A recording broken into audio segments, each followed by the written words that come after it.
আসসালামু আলাইকুম ভিউয়ার্স, কি খবর সবারই?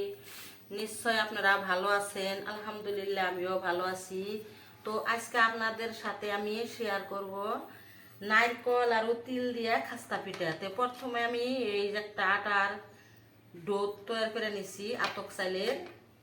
এখানে আছে নারকেল, চিনি আর কিছু তিল। তো আমি প্রথমে একটা রুটি বেলে নিব।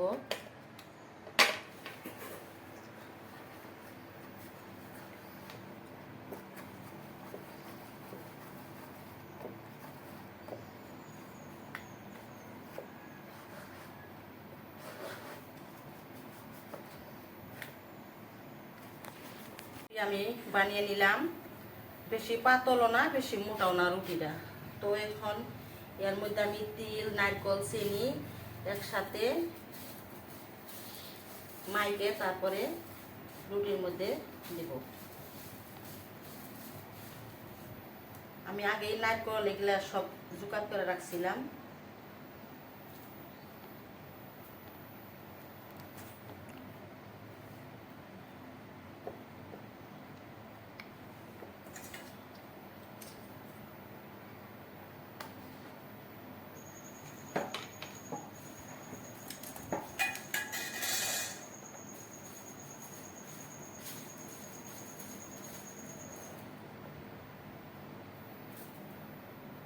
আমি এগুলা সব কাঁচা দিছি, কেবল ওই তিল কটা ভাইজা নিছি, বাদ বাকি নারকেল, চিনি সব আমি এমনি দিছি। কারণ এইটা যখন ভাজবো তখন এটার ভিতরে এত সুন্দর ঝোল হবো যে খাইতে খুব স্বাদও লাগবো, আর মুখটা বোঝাই একদম ভর্তি হয়ে যাবো গা ঝোলে। যার জন্য আমি এইভাবে বানাই।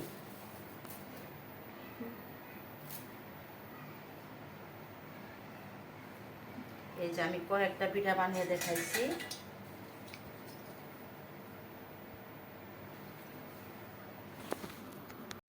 এখন আমি একটা একটা করে পিঠা দিয়ে দিব ওর মধ্যে।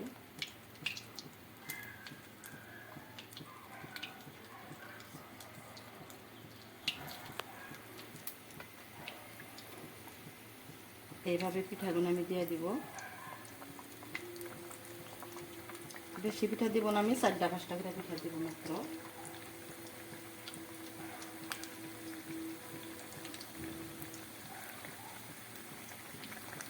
বাস 5টা পিঠা দিয়ে দিলাম। এখন তো গরমের দিন, এসব পিঠা বানায় খাইলে বেশি ভালো লাগে। যারা দিনে অত ভালো লাগে না, যার জন্য এখন সবাই বানিয়ে খাইবেন এই খাস্তা পিঠা নারকেল আর তিল দিয়ে।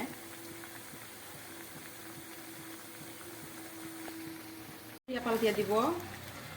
এক পিঠ হয়ে গেছে গা পিঠাগুলা।